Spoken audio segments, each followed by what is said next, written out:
আজকে আমরা সাইয়েদনা উমরে ফারুকের বায়োগ্রাফি সম্পর্কে জানব। উমরে ফারুক রাদিয়াল্লাহু তাআলা আনহু, the super hero of this উম্মাহ। এই উম্মার সুপার হিরো তিনি, ঠিক কি না? ওনার মুখের আগে লাঠি চলতো বেশি। সুবহানাল্লাহ পড়বেন না? মাঝে মাঝে লাঠি চালানোরও দরকার আছে না নাই? সাইয়েদনা উমরে ফারুক আমাদের জন্য অনুপ্রেরণা। Is the real super hero of Muslim উম্মাহ। তিনি এই উম্মার রিয়েল সুপার হিরো। এজন্য ওনার জীবনী থেকে আমরা কিছু শিক্ষা নেওয়ার চেষ্টা করব ইনশাআল্লাহ। পড়েন সাইয়েদনা উমরে ফারুক কিভাবে ইসলাম ধর্ম গ্রহণ করলেন, কিভাবে বিশ্বনবীর প্রাণের কলিজার টুকরা হলেন, এটা দিয়ে আমরা শুরু করি। আল্লাহ তাআলা সাইয়েদনা উমরে ফারুকের হৃদয়ের মধ্যে 3টা ধাক্কা মেরেছেন, ঈমানের ধাক্কা। আওয়াজ করে বলতে হবে কয়টা? জোরে বলেন তো কয়টা? 3টা ঈমানি ধাক্কা। এক হচ্ছে বিশ্বনবীর দোয়ার ধাক্কা। এক কি? দোয়ার ধাক্কা। 2 হচ্ছে সূরা হাক্কা দিয়ে দিয়েছেন আল্লাহ এক ধাক্কা। সুবহানাল্লাহ পড়বেন না? 3 হচ্ছে সূরাতু তাহা দিয়ে আল্লাহ দিয়েছেন আরেকটা ধাক্কা। এই 3টা ঈমানি ধাক্কা যখন সাইয়েদনা উমরে ফারুকের হৃদয়ে লাগলো, উনি পড়তে আরম্ভ করেছেন আশহাদু আল্লা ইলাহা ইল্লাল্লাহ ওয়া আশহাদু আন্না মুহাম্মাদান আবদুহু ওয়া রাসূলুহু। চিল্লায়ে পড়েন আল্লাহু আকবার। বিশ্বনবী মক্কায় বসে বসে তাহাজ্জুদের সালাত পড়ে আল্লাহর কাছে দোয়া করলেন, আল্লাহুম্মা আইজ্জাল ইসলাম বিআহাব্বির রাজুলাইনি ইলাইক। ও আল্লাহ, 2 জন লোকের নাম বলবো, 2 জনের দরকার নেই। এই 2 জনের একজনকে আপনি ইসলামের সুশীতল ছায়া তলে এনে ইসলামকে বিজয় দান করে দেন। মুহূর্তের মধ্যে দোয়াটা কবুল করে নিয়েছে কে? বিশ্বনবী বললেন, আল্লাহ 2 জনের নাম বলবো আজকের দোয়ায়। বিআবি জাহাল ইবনে হিশাম, হয়তো হিশামের বেটা আবু জাহেলকে আপনি ইসলামের ভিতরে নিয়ে আসেন, কিংবা ওমর ইবনুল খাত্তাব, খাত্তাবের বেটা ওমরকে আপনি ইসলামের ছায়া তলে নিয়ে আসেন। ওমরে ফারুকের জন্য দোয়াটা কবুল করে নিয়েছে কে? মক্কার যে অবস্থা, আল্লাহর হাবিব সাল্লাল্লাহু আলাইহি ওয়াসাল্লাম বুঝলেন মক্কার এই 2 জনের একজন যদি আমার সাথে না থাকে তাহলে মক্কায় দাওয়াতি কাজ চালিয়ে যাওয়া যাবে। আল্লাহরে বললেন, আল্লাহ বেশি চাই না, এই 2 জনের একজন, হয় আবু জাহেল নয় ওমর, হয় আবু জাহেল নয় ওমর। বিশ্বনবী যখন দোয়া করলেন, এই দোয়ার একটা ঈমানি ধাক্কা, নূরানি ধাক্কা সাইয়েদনা ওমরে ফারুকের হৃদয়কে স্পর্শ করে ফেলল। দোয়া ইজ লাইক এ মিসাইল। এই যে আমরা দোয়া করি, এটা মিসাইলের মতো। যুদ্ধে মিসাইল হামলা করে না? মিসাইল হামলা করার পরে এই মিসাইল লক্ষ্য বস্তুতে যে ভেদ করে, ঠিক কিনা? তেমনি দোয়ার মতো যদি আপনি দোয়া করতে পারেন, আপনি যেই জন্য দোয়া করেছেন ঠিক ওই জায়গায় যে আপনার দোয়া স্পর্শ করে। সুবহানাল্লাহ পড়বেন না? বিশ্বনবীর দোয়ার মাধ্যমে প্রথমে সাইয়েদনা ওমরে ফারুকের হৃদয়ে এক ধাক্কা লাগলো। 2 নম্বরে রব্বুল আলামিন সূরাতুল হাক্কা দিয়ে ওমরে ফারুকের হৃদয়ের মধ্যে দিলেন এক ধাক্কা। পড়েন আল্লাহু আকবার।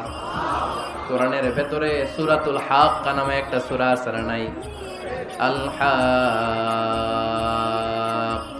মাল হাক্কা ওয়া মা আদরাকা মাল হাক্কা। পড়েন আল্লাহু আকবার।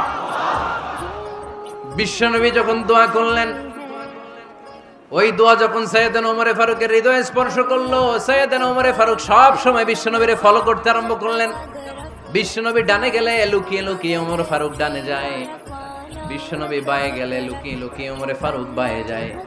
বিশ্বনবী একবার মসজিদুল হারামে যে নামাজ পড়তে শুরু করলেন, ওমরে ফারুক তখন বিশ্বনবীর পিছু পিছু ছদ্মবেশে পেছন থেকে যে বিশ্বনবী কিভাবে নামাজ পড়ে দেখতে শুরু করলেন। বিশ্বনবী ইন দা মিন টাইম এশার নামাজে আল হাক্কাতু মাল হাক্কা তেলাওয়াত শুরু করে দিলেন। আল হাক্কাতু মাল হাক্কা তেলাওয়াত শুরু করে দিলেন। তেলাওয়াত করতে করতে বিশ্বনবী যখন তেলাওয়াত করতেছে, ওমরে ফারুক এরকম দুলতেছে আর মজা পাচ্ছে। ওমিয়া বিশ্বনবীর কণ্ঠ বুঝি আমার মতো কণ্ঠ, আপনার মতো কণ্ঠ, আহমদ বিন ইউসুফের কণ্ঠ, আব্দুল বাসিতের কণ্ঠ না? বিশ্বনবীর গলায় যে কি সুরের ঝংকার আল্লাহ দিয়েছেন, কি সুরের লহরী আল্লাহ দিয়েছেন, একবার যে শুনতো পাগল হয়ে যেত। আল্লাহু আকবার। বিশ্বনবী সূরা হাক্কা মন্ত্রমুগ্ধ তেলাওয়াতে, মন্ত্রমুগ্ধ সুর দিয়ে, মন্ত্রমুগ্ধ কণ্ঠ দিয়ে তেলাওয়াত করতে লাগলেন। এশার সালাতে ওমরে ফারুক দুলতে লাগলেন। ওমরে ফারুক যত শুনেন অবাক হয়ে যায়, যত শুনেন অবাক হয়ে যায়, যতই শুনে অবাক। কিরে? কারণ তিনি আরবি ভাষা বুঝতেন, এত সুন্দর শব্দের গাঁথনি। এত প্রাঞ্জল বর্ণনা, এত সুন্দর অন্তমিল, এটা কবিতা না হয়ে পারে না। উনি মনে মনে ভাবলেন এটা মনে হয় কবিতা, it might be poem, it could be poem. Muhammad মনে হয় কবি হয়ে গেছে, তার কাব্য প্রতিভা দিয়ে সে এটা বানিয়েছে। তা না হলে এত সুন্দর কথা এটা কবিতা না হয়ে পারে। ইন দ্য মিন টাইম বিশ্বনবী কিন্তু দেখতেছে না যে পেছনে ওমর। বিশ্বনবী তেলাওয়াত করছিলেন, ইন দ্য মিন টাইম বিশ্বনবী পড়ছিলেন ওমা হুয়া বিকাউলি শাইরিন কলিলাম মা তুমিনুন। এই আয়াতের অর্থ হলো এটা কোনো কবির কথা নয়, খুব অল্প সংখ্যক লোকই তোমরা ঈমান আনো। সুবহানাল্লাহ পড়ে। এটাকে বলে কোইন্সিডেন্ট। কোইন্সিডেন্ট হুট করে অনেক সময় মিলে যায়, যায় কি যায় না? আপনি একজনের কথা ভাবতেছেন, বাজারে গেলেন, বাজারে যেই দেখেন ওই লোকটা দাঁড়ায় আছে, এরকম হয় কি হয় না? কোইন্সিডেন্ট। ওমরে ফারুক মনে মনে যেটা ভাবতেছে ওই কথা দিয়ে বিশ্বনবী তেলাওয়াত করতেছে, আল্লাহু আকবার। বিশ্বনবী যে আয়াত তেলাওয়াত করছিলেন, আয়াতের অর্থ হলো এটা কোনো কবির বানানো কবিতা না, খুব অল্প সংখ্যক লোকই তোমরা ঈমান আনো। ওমরে ফারুক আটকে উঠলেন, থমকে দাঁড়ালেন। ঘটনা কি? আমি মনে মনে ভাবলাম কি রে, এত সুন্দর কথা, এটা তো মানুষের কথা হতে পারে না, এটা নিশ্চয়ই কবিতা, কবির কথা। কিন্তু মুহাম্মদ এখন আবার পড়তেছে ওমা হুয়া বিকাউলি শাইর, এটা কোনো শায়েরের, কবির কথা নয়। কলিলাম মা তুমিনুন, অল্পই তোমরা ঈমান আনো। তার মানে আমার মনে যা চলে মুহাম্মদ এটা টের পায়। মুহাম্মদ গণক, নাউজুবিল্লাহ পড়বেন না? মুহাম্মদ অনেক বড় মাপের একজন গণক। মানুষের হৃদয়ে কি চলে, মনে মনে কি ভাবে, মুহাম্মদ না দেখেও বলে দিতে পারে। ইন দা মিন টাইম বিশ্বনবী পরের আয়াতে পড়লেন ওয়ালা বিকাউলি কাহিনিন কলিলাম মা তাযাক্কারুন। এই আয়াতের অর্থ হলো এটা কোনো গণকের বানানো গণনা নয়, খুব অল্প সংখ্যক লোকই তোমরা উপদেশ হিসেবে এটাকে মানো। সুবহানাল্লাহ পড়েন। এবার আর ওমরে ফারুকের সহ্য হয় না, কি আজীব তামাশা। প্রথমে মনে করলাম কবিতা, মোহাম্মদ কয় কবি না, সে কবি না, এটা কবিতা না। তারপর ভাবলাম সে গণক, সে আয়াত পরে পরে বলে দিল এটা গণনা নয়, তাহলে এটা কি? এটা কি কবিতাও না, গণনাও না, তাহলে এটা কি?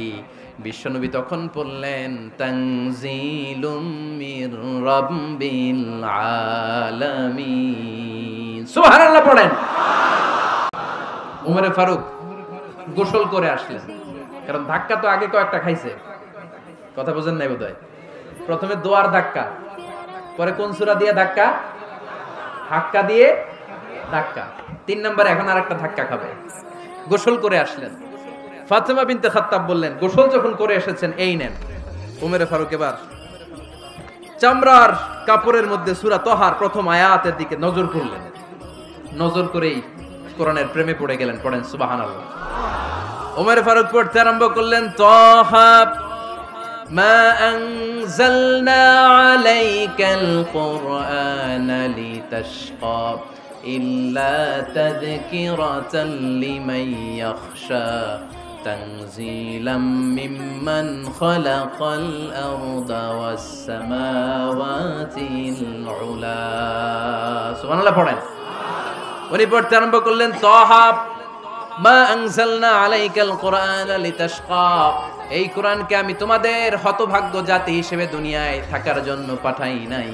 এটা রব্বুল আলামিনের পক্ষ থেকে এসেছে, যারা রবকে ভয় করে তাদের জন্য আছে উপদেশ। যিনি আকাশ বানিয়েছেন, জমিন বানিয়েছেন, ওই আল্লাহ তাআলা নিজেই এই কোরআন পাঠিয়েছে। আওয়াজ করে পড়তে হবে আল্লাহু আকবার। উনি খুব ভালো আরবি জানতেন। সূরা তাহা পড়ার পরে আর ধৈর্য ধারণ করতে পারে না। ওমর ফারুক ছোট্ট বাচ্চার মতো কান্না শুরু করে দিলেন। আল্লাহু আকবার। সূরা তাহাটা হাতে নিয়ে, তলোয়ারটা হাতে নিয়ে বিশ্বনবীর দিকে ছুটতে আরম্ভ করলেন। আইনা মুহাম্মদ, কোথায় মুহাম্মদ? তোমরা আমাকে মুহাম্মাদের কাছে নিয়ে চলো। বিশ্বনবী তখন সাফা পাহাড়ের পাদদেশে দারুল আরকাম ইবনে আলকামের ঘরে লুকিয়ে লুকিয়ে কোরআনের দাওয়াত দিতেন। ওমরে ফারুককে পাগলের মতো ছুটে আসতে দেখে বিশ্বনবীর চাচা হামজা ইবনে আব্দুল মুত্তালিব বলল, নবী আপনি পালান, ওই যে খাত্তাবের বেটা ওমর আপনাকে অপমান করার জন্য, আক্রমণ করার জন্য তেড়ে এসেছে। সাহাবীরা বললেন, নবী আপনি পালিয়ে যান, আমরা সামাল দেব। বিশ্বনবী বললেন, না আমি পালাবো না, বরং তোমরা সরে যাও। ওমর ইবনে আল খাত্তাবকে আমার দরবার পর্যন্ত আসতে দাও। আমার তো মনে হচ্ছে ওই যে তাহাজ্জুদের নামাজ শেষে চোখের পানি ছেড়ে যে আমি আল্লাহর কাছে দোয়া করেছি, আজকে আমার ওই দোয়াটা কবুল হতে শুরু করেছে। আমার তো মনে হচ্ছে আমার দোয়া কবুল হবে, আসতে দাও। ওমর ফারুক এসে বললেন, আশহাদু আল্লা ইলাহা ইল্লাল্লাহ ওয়া আশহাদু আন্না মুহাম্মাদান আবদুহু ওয়া রাসূলুহু। আমি সাক্ষ্য দিলাম আল্লাহ ছাড়া কোনো ইলাহ নাই, নিশ্চয়ই আপনি আল্লাহর প্রেরিত বান্দা এবং রাসূল। পড়েন সুবহানাল্লাহ। ওমর ফারুক যখন কালিমা শাহাদা পড়ে মুসলমান হয়ে বিশ্বনবীর হাতে হাত রাখলেন, মুসলিম সাহাবীদের মধ্যে খুশি আর আনন্দের বন্যা বয়ে গেল। মুসলিম হাতে গোনা সাহাবারা আল্লাহর প্রশংসা করলেন। বিশ্বনবী সাইয়েদনা ওমর ফারুককে জড়িয়ে ধরলেন। ওমর ফারুক আবার বিশ্বনবীরে বললেন, নবী গো, আলাসনা আলাল হক, আমরা কি সত্যের উপরে আছি নাকি আমরা ভুলের উপরে আছি? বিশ্বনবী বললেন, বালা নাহনু আলাল হক, আমরাই সত্যের উপরে আছি। সুবহানাল্লাহ পড়েন। আলাসনা আলাল হক, নবী আমরা কি সত্যের উপরে নাই? হ্যাঁ অবশ্যই ওমর, তুমি সত্যের উপরে আছো। ওমর ফারুক বললেন, তাহলে ফাফিমাল ইখতিফা, তাহলে লুকায় লুকায় আর দাওয়াত দেব কেন?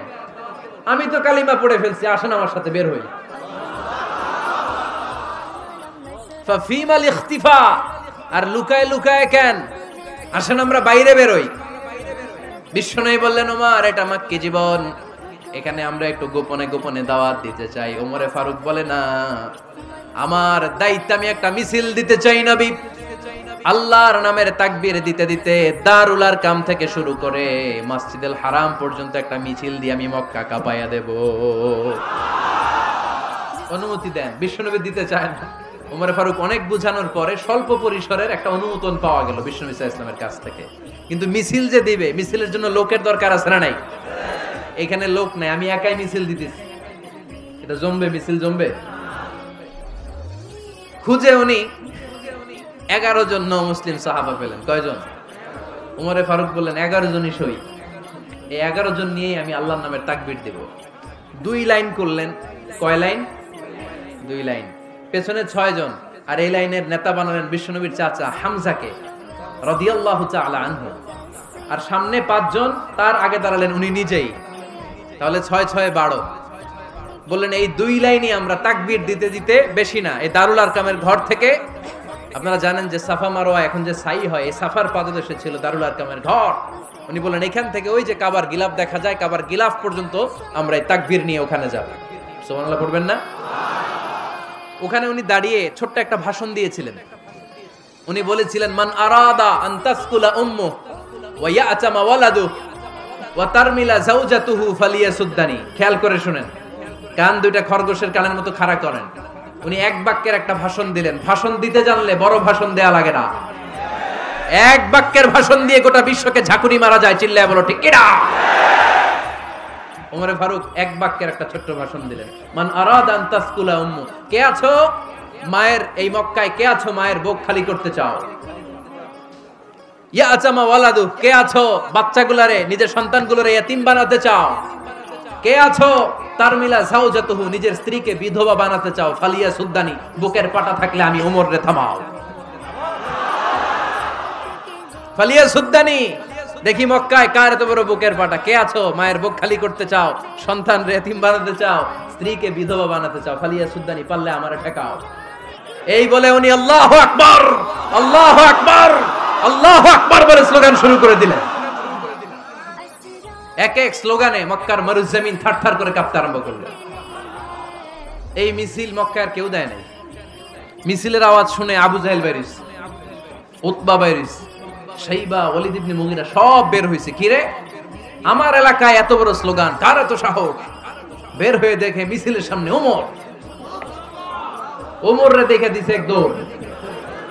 কারণ ওমরে ফারুককে থামানোর মতো বাপের বেটা মক্কায় দ্বিতীয়টা কেউ ছিল না। আওয়াজ করে বলেন ঠিক কিনা?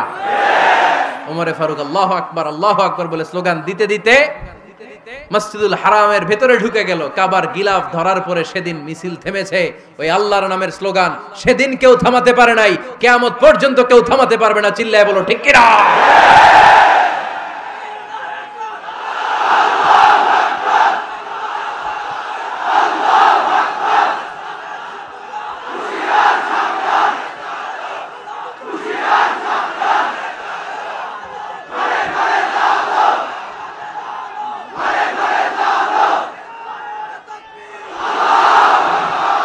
ওইরকম একটা ওমরের দরকার, আমাদের বেশি চাই না। জোরে বলেন ঠিক কিনা? সাইয়েদনা ওমরে ফারুক বিশ্বনবীর জামা পেছন থেকে টেনে ধরলেন, আল্লাহু আকবার, টেনে ধরলেন, যাবেন না আপনি। ওমরে ফারুকের হাত থেকে হ্যাচকা টান মেরে জুব্বা টান দিয়ে বিশ্বনবী জানাজায় চলে গেলেন। রব্বুল আলামিন আয়াত নাজিল করলেন, ইস্তাগফির লাহুম আও লা তাস্তাগফির লাহুম ওয়া ইন তাস্তাগফির লাহুম ৭০ মাররাতান ফালান ইয়াগফিরাল্লাহু লাহুম। নবী গো, একবার নয়, দুইবার নয়, ৭০ বারও যদি এই মুনাফিকের জন্য আপনি ক্ষমা চান, তার জন্য ক্ষমা নাই, তার জন্য আছে জাহান্নাম। ওয়ালা তাকুম, আপনি যাবেন না আলা কবরি, কখনো তাদের জানাজায় যাবেন না। এই যে একটা ভুল করে ফেলছেন, এটা এবারই শেষ, এরপরে আর যাবেন না। সাইয়েদনা ওমর ফারুকের পক্ষে আল্লাহ তাআলা কোরআনের আয়াত নাযিল করে দিলেন, চিল্লায় পড়েন আল্লাহু আকবার। এভাবে 22টা জায়গায় ওমর ফারুক যা বলেছে, এটা নিয়ে একটা আলাদা আলোচনা হইতে হবে, আলাদা একটা আলোচনা লাগবে যে 22টা আয়াতে আল্লাহ তাআলা বিশ্বনবীর পক্ষে কোরআনের আয়াত নাযিল না করে সাইয়েদনা ওমর ফারুকের পক্ষে আয়াত নাযিল করেছেন, চিল্লায় পড়েন সুবহানাল্লাহ। ওই ওমর ফারুককে আমাদের মডেল বানানোর দরকার আছে না নাই? ওই ওমর ফারুকের জীবনী আমাদের ছেলে মেয়েদেরকে পড়ানোর দরকার আছে না নাই? আমাদের ভবিষ্যৎ প্রজন্ম এগুলো জানে না। ওরা সালমান খান দেখে বড় হয়, ওরা শাহরুখ খান দেখে বড় হয়, ওরা ঋত্বিক রোশনকে দেখে বড় হয়, ওরা মনে করে যে এরাই বড় সুপার হিরো। আমাদের যে কত বড় সুপার হিরো আছে এরা জানেই না। নতুন প্রজন্মের কর্ণকোহরে সাইয়েদনা ওমর ফারুকের ইতিহাস পৌঁছে দেওয়ার দরকার আছে না নাই? ওমর ফারুকের ইন্তেকালের ঘটনাটা বলেই আমরা মুনাজাতের দিকে যাব। শুনবেন? শুনতে চান? উনি স্বপ্নে দেখলেন একটা লাল মোরগ ওনাকে 3টা ঠোকর মেরেছে। কয়টা? উনি জুমার নামাজে, জিলহজ মাসের শেষ সপ্তাহে জুমার নামাজে বললেন যে একটা লাল মোরগ 3টা ঠোকর মেরেছে। মুগীরা ইবনে শুবা রাদিয়াল্লাহু তাআলা আনহুর দাস আবু লুলু আল মাজুসি, এই লোকটা খঞ্জর বানাতে পারতো।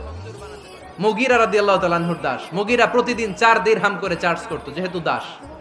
সে এসে বিচার দিল, আমিরুল মুমিনিন, মুগীরা আমার থেকে বেশি টাকা চায়, জুলুম করে। ওমর ফারুক বললেন, তাই? তুমি কি কাজ জানো? বলে, আমি খঞ্জর বানাতে জানি। বাড়ি কই? পারস্য। আরে তুমি খঞ্জর বানাতে জানলে তো 4 দিরহাম অনেক কম, সে তো আরো বেশি টাকা নেওয়া দরকার ছিল তোমার থেকে। আবু লুলুর এই কথা পছন্দ হয় নাই। সে কয়, ওমর তুমি সবারে দয়া দেখাও, আর আমার ক্ষেত্রে কঠিন নিয়ম বানাইলা, দাঁড়াও এই নিয়ম তোমারে আমি দেখাবো। এই রাগে সে বাড়িতে যে একটা খঞ্জর বানালো। কি বানালো? খঞ্জর চিনেন? ছোট্ট ছুরি। কিছুদিন আগে ওমানের সুলতান কাবুস ইন্তেকাল করেছে, জানেন আপনারা? ওনার এই কোমরের মধ্যে খঞ্জর থাকতো, ছবিতে দেখছেন? আরব শায়েখ যারা সুলতান আমির, কোমরে কি থাকে?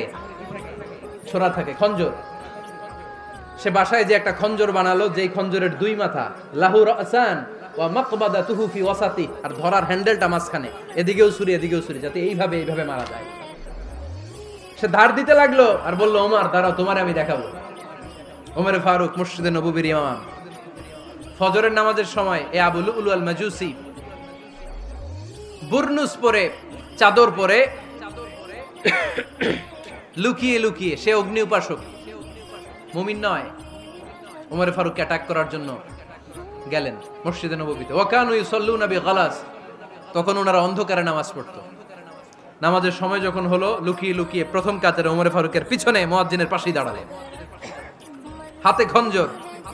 একামত হলো, ওমর ফারুক সালাত শুরু করলেন, ফজরের সালাত, আল্লাহু আকবার। নামাজ শুরু করলেন, সূরা ফাতিহা বললেন। আরেকটা সূরা যখন পড়তে যাবেন, in the meantime Abu Lulu এই খঞ্জর নিয়ে ওমর ফারুকের বুকের মধ্যে 3টা স্টেবিং করলেন। একটা মারলেন নাভির নিচে, মারার সাথে সাথে পাকস্থলী কেটে গেল। আরেকটা মারলেন পাজরে, পাজর ছিঁড়ে গেল। 3টা মারার পরে ওমর ফারুক বললেন, কাতালানি আল কাল, এক কুকুর আমাকে মেরে ফেলেছে। পেছন থেকে এক সাহাবীকে টান মেরে সামনের দিকে নিয়ে গেলেন, তুমি নামাজের ইমামতি করাও। আর ওমর ফারুককে বাকিরা ধরাধরি করে পেছনে নিতে আরম্ভ করলেন। আর এই আত্মাই আক্রমণ যে করেছে, সে কাতারের মাঝখান দিয়ে যেতে আরম্ভ করলো, আর 2 দিকে ছুরি মারতে আরম্ভ করলো। 13 জন সাহাবীর গায়ে ছুরি মেরেছে, 7 জন সাহাবা স্পট ডেথ, জায়গায় মৃত্যু।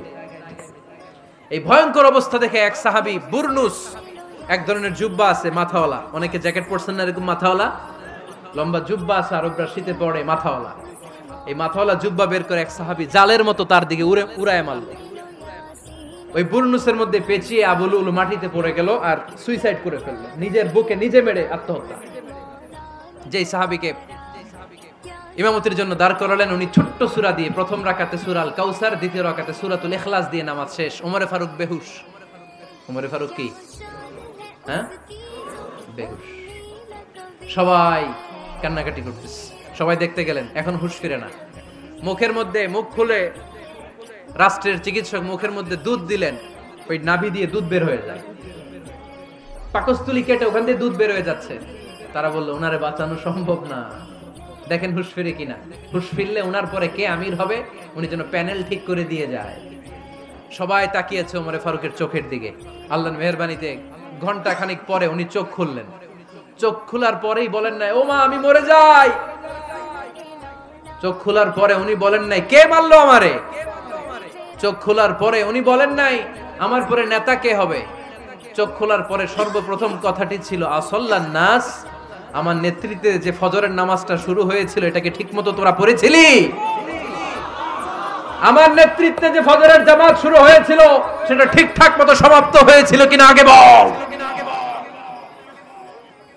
আসল্লান নাস, নামাজটা হয়েছে কিনা বল। সুবহানাল্লাহ কইতে পারলেন না? This is Umar, hour super hero.